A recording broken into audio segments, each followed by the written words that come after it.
Maybe we'll have our little talk later, after the children go to bed. Hey, did you tell me your guy was working in a zoo? Not in a zoo, at the zoo. He's studying to be a veterinarian, so it's really a good deal for the summer. Hey, that's wild. Jerry's a pre-med student. We got ourselves a couple of doctors. Well, what's Jerry doing? He's an ambulance attendant. Ooh, yuck. Well, he says it's kind of gory sometimes, but a lot of the time he just sits around all day and waits to be called. He says you never know when it's going to happen. No one knows when it's going to happen. When they asked him, Jesus said even he didn't know the exact time.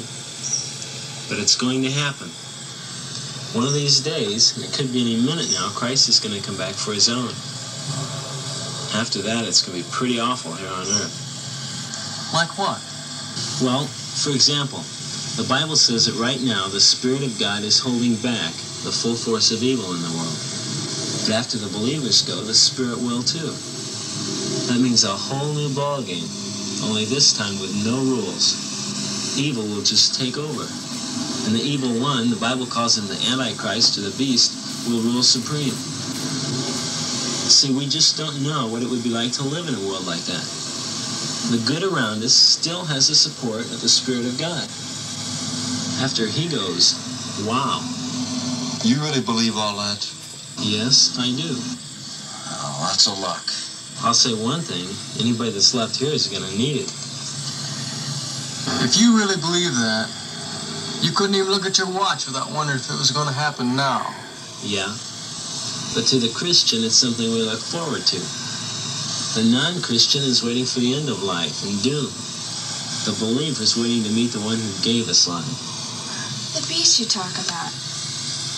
Was he the one who goes around marking people? My grandmother told me about a lot of terrible things that are supposed to happen. The mark of the beast is talked about, Patty.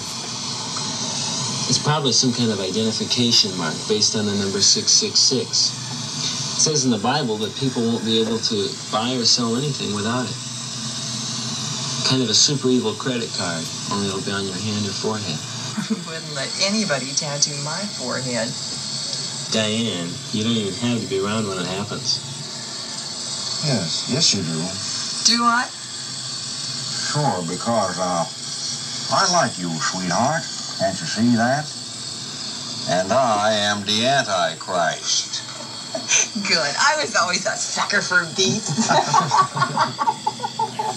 Well, I don't know if all that's true or not, but if it really is in the Bible, then why doesn't our minister ever talk about it? And so, when one embarks on an inquiry of this kind, plain old, and I might add, God-given, common sense shows us immediately that those differences which men of old deemed worthy of death are really dead horses.